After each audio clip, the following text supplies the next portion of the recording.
पिछले एपिसोड में हमने देखा गॉडजिला शियार एम्पायर को डिस्ट्रॉय कर चुका था और फिर तभी गैलेक्टस गॉडजिला को रोकने आता है। गैलेक्टस गॉडजिला को सेलुलर लेवल तक खुद में एब्जॉर्व कर लेता है, पर अचानक से गैलेक्टस के पेट में कुछ होने लगता है।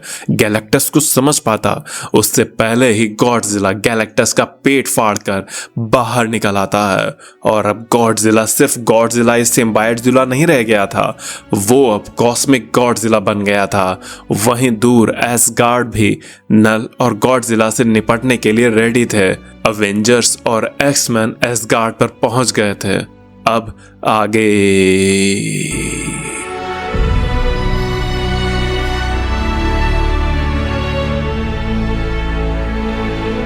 एसगार्डियन रेडी थे गॉडजिला से निपटने के लिए, पर अर्थ पर भी कोई था जो अपने साम्राज्य से इस पूरे इंसिडेंट को देख रहा था। ये डॉक्टर डूम था जो अपने सिंहासन पर बैठकर आराम से ब्रह्मांड में हो रही इन सभी घटनाओं को देख रहा था। उसने गैलेक्टिक एम्पायर ऑफ वकांडा और शियार एम्पायर को गिरते देखा और उसने ओडेन को सबको रेनबो ब्रिज पर बुलाया। उसने ये सब कुछ देखा। डूम अपने बटलर से कहता है, ओह, इस रीड रिचर्ड ने मुझे निराश किया। उससे एक मामूली छिपकली भी नहीं संभाली जा रही। लगता है इस मामले को अब मुझे ही सुलझाना होगा। डूम का बटलर कहता है, जरूर मेरे महाराज, आप ही हैं जो उस छिपकली को रोक सकते हैं। बताइए इसमें मैं आपकी कैसे मदद कर सकता हूँ।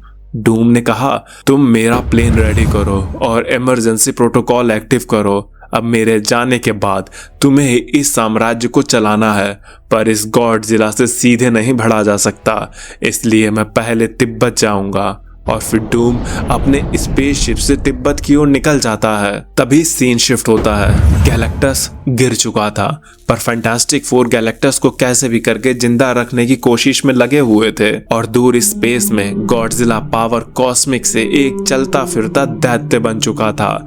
वहीं डूम भी गॉडजिला को देख रहा था। डूम अपने घमंड में चूर है। वो कहता है, ये गॉडजिला तब तक नहीं रुकेगा जब तक ये अपना साम्राज्य वापस से हासिल ना कर ले, पर मेरे रहते ऐसा नहीं हो पाएगा।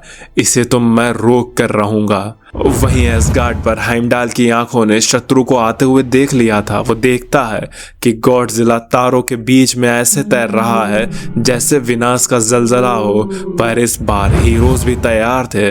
थॉर कहता है, हाइमडाल की आंखों से कुछ नहीं छुप सकता। उसने बताया कि अंधेरे का राजा इसी ओर आ रहा है। बिल ने कहा, उसको आने दो, आज हमारे दोनों हैमर उसका कचूमर निकाल देंगे।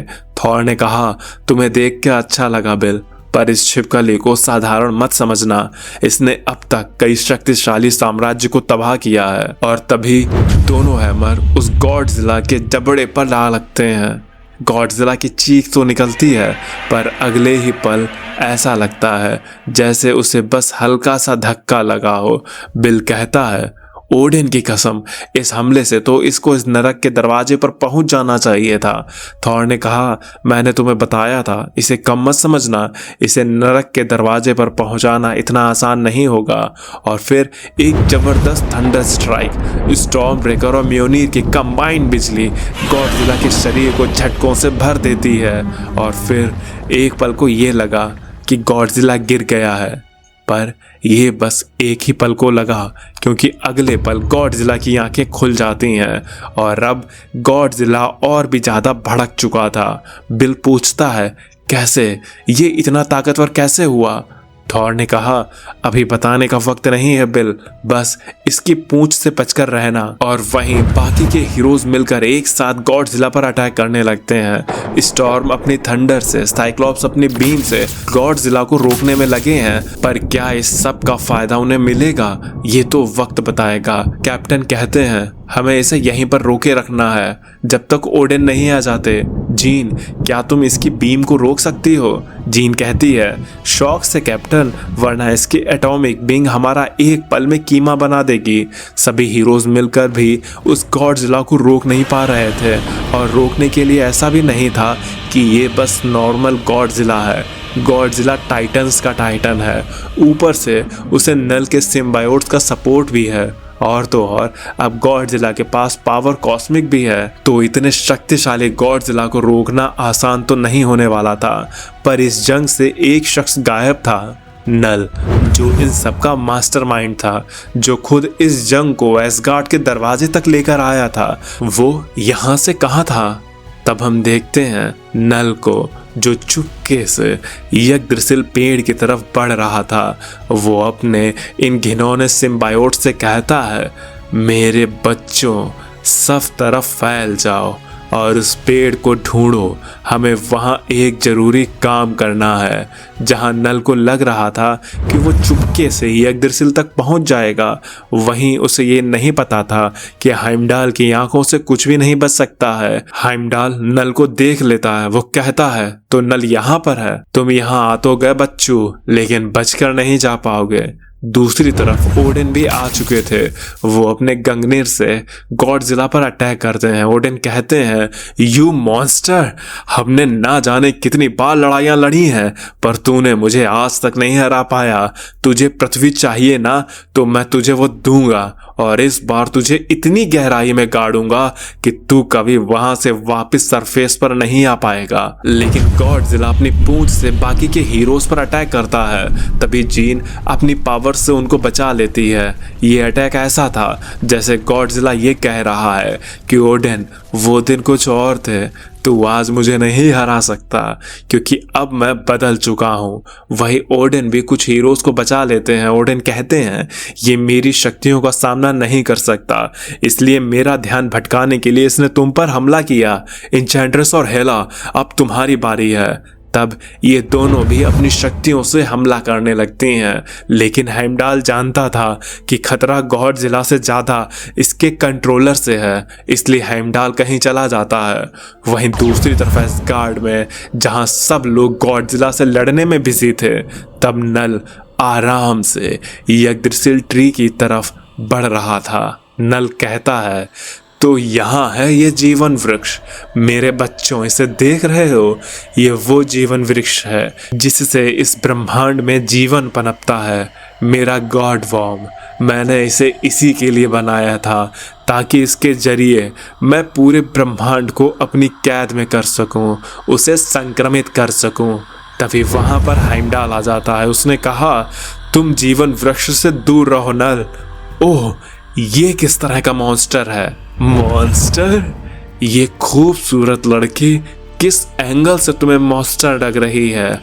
ये तो मेरा गिफ्ट है इस संसार के लिए और इस एसगार्ड के लिए। मेरी बाबू, जरा इस एसगार्डियन को दिखाओ कि तुम क्या कर सकती हो। और तभी वो गॉड वर्म हेimdall को जकड़ने लगता है। हेimdall बस चिल्लाता रह जाता है कि उसे छोड़ दो। नल कहता है, मैं तुम्हें तब तक जिंदा रखूंगा जब तक ये ब्रह्मांड किसी शांति में नहीं डूब जाता, और वो शांति, वो काला अंधेरा भी ये गॉडजिला दिलाएगा।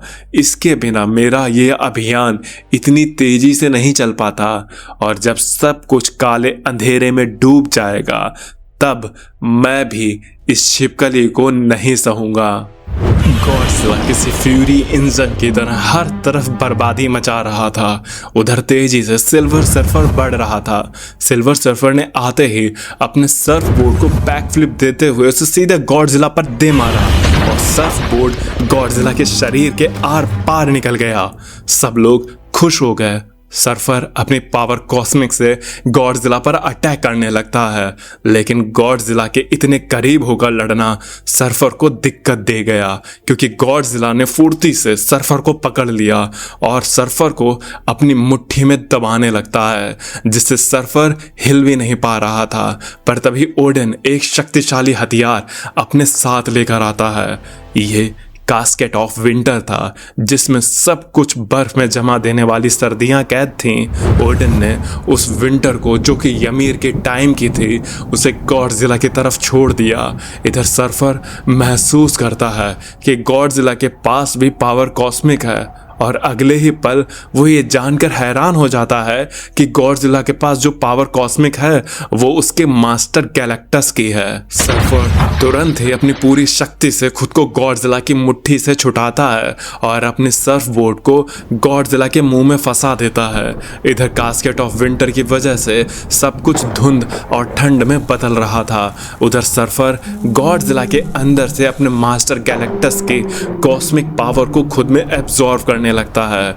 ओडन ने सर्फर को साइड में हटने को कहा क्योंकि इस अनसीन विंटर से गॉडजिला का बच पाना इम्पॉसिबल था। गॉडजिला की चीख निकलने लगती है, उसकी दहाड़ पूरे एसगार्ड को हिला रहे थे। गॉडजिला का शरीर धीरे धीरे जमने लगता है, लेकिन इस असीम शक्ति की एक कीमत थी। एसगार्ड का रेनबो ब्रिज भी इस शक्ति की वजह से जम रहा था और टूट रहा था। ये देखकर हर कोई हैरान रह जाता है और फिर अचानक से तूफान थम गया। बिजली का शोर, तूफान की गरज, सब कुछ शांत हो चुका था और खाली आकाश में गॉडजिला का जमा हुआ शरीर तैर रहा था। सर्फर को रीड का मैसेज मिलता है कि गैलेक्टस की हालत बिगड़ रही है, उसे तुरंत ही पावर कॉस्मिक चाहिए। भले ही गैलेक्टस कई प्लैनेट्स का हत्यारा है, पर यूनिवर्स के इकोसिस्टम के लिए गैलेक्टस का जिंदा रहना जरूरी है। जिस पर सर्फर तुरंत रिएक्ट करता है और उस ओर चल देता है। वहीं एसगार्ड पर एसगार्डियन की जीत हुई थी, पर सिर्फ गॉडजिला ही एसगार्ड के लिए खतरा बनकर वहां नहीं पहुंचा था। गॉडजिला तो बस एक डिस्ट्रैक्शन था। नेल का असली गेम तो अब शुरू हुआ था। वर्ल्ड ट्री अब इन्फेक्टेड हो चुका था और सबसे पहले उसका असर उन्हीं लोगों पर हुआ जो उसके सबसे करीब थे। ओडन और बाकी के एसगार्डियन की हालत खराब होने लगती है। जीवन वृक्ष एसगार्डियन के लिए ऊर्जा का स्रोत है, अगर वही इन्फेक्टेड हो जाएगा तो एसगार्डियन पर इसका निगेटिव असर पड़ेगा। इधर सर्फर तेजी से रीड की तरफ बढ़ रहा था। रीड नॉरन से कहता है, तुम इसे पावर कॉस्मिक दो। सू और बेन, तुम जाकर एसगार्ड पर उनकी मदद करो। अब यहाँ नॉरेन आ गया है, वो गैलेक्टस को संभाल लेगा। और हाँ, एक और चीज़ मैं ये कहना तो नहीं चाहता, पर सिचुएशन अभी भी ठीक नहीं है। हमें डॉक्टर डूम की ज़रूरत पड़ सकती है, तो जॉनी तुम जाकर डूम को इस खतरे के बारे में बताओ। बेन कहता है, अब क्या इतने बुरे दिन आ गए कि विक्टर की मदद लेनी होगी हमें? वैसे भी ये मुसीबत कम है क्या? जिस पर रीड कहता है, हमें ज़रूरत तो पड़ेगी उसकी। इधर एसगार्ड पर नल गॉडजिला को बर्फ में जमा हुआ बहते देख रहा था। नल कहता है, गॉडजिला तुम ऐसे नहीं मर सकते। तुम्हारा तो पृथ्वी पर शासन करना जन्मसिद्ध अधिकार है। क्या तुम पृथ्वी पर राज नहीं करना चाहोगे? मेरे सिम्बायोट्स तुम्हें फिर से ठीक करने की शक्ति रखते हैं। पर मैं सोच रहा था कि जब तुम पृथ्वी पर पहुँचो तो उन सबके दिलों में मेरे लिए डर होना चाहिए। इधर पृथ्वी पर डूम भारत के नज़दीक तिब्बत पर कहीं पहुंच चुका था। वो अंदर एक गुफा में बढ़ते हुए कहता है, बुढ़ऊ मुझे वो शब्द चाहिए जिससे इस छिपकली का सामना किया जा सके। उसे हराने के लिए हर कोई नाकाम रहा, पर मैं जानता हूँ इस गुफा में वो सब राज हैं जिससे उस जानवर को पहले भी काबू में किया गया है। ओह, तो ये फ्लेम्स ऑफ फाल्तीन है। मुझे लगा ही था। इस दुनिया में ऐसे बहुत कम लोग ही हैं जो डूम को सलाह दे सकते हैं। और तुम बड़ो, तुम प्राचीन एंशिएंट वन के पास मेरे मुश्किल सवालों के जवाब होते ही हैं। तुम्हारे पास लाखों सालों का ज्ञान है। मैं चाहता हूँ कि तुम उसे मुझे दे दो, और मुझे वो स्पष्ट तरीके से चाहिए, कोई पहेली वाले अंदाज में नहीं। जिस पर एंशिएंट वन कहता है, कभी कभी हालात ऐसे होते हैं कि हम पहेली चाह के भी नहीं कर सकते। वैसे गॉडजिला पर किसी और चीज को आजमाया गया है क्या? डूम कहता है, उसे मारने के लिए मिलिट्री ट्रैक, मैजिक और यहाँ तक कि पावर कॉस्मिक को भी यूज किया जा चुका है, लेकिन वो छिपकली मरने का नाम ही नहीं ले रही है, बल्कि वो हर एक हमले के बाद और भी ज्यादा शक्तिशाली होती जा रही है। पर तभी एंशिएंट वन की हालत खराब होने लगती है। वो कहता है, डूम तुमने सही कहा, एसगार्डियन जादू की वजह से नल का इन्फेक्शन और तेजी से फैल रहा है। मैं इसे और देर तक नहीं रोक सकता। शायद हम इस बार नहीं जीत पाएंगे। और एंशिएंट वन के इन्हीं लाइन के साथ आज का ये एपिसोड यहीं पर खत्म हो जाता है। तो गाइज, अगर आपको वीडियो पसंद आई हो तो इसे लाइक करना, चैनल को अभी तक बिना सब्सक्राइब किए देख रहे हो तो सब्सक्राइब कर देना। अब मैं चलता हूँ, आप मेरी बाकी की वीडियोस एंजॉय करें और खुश रहें।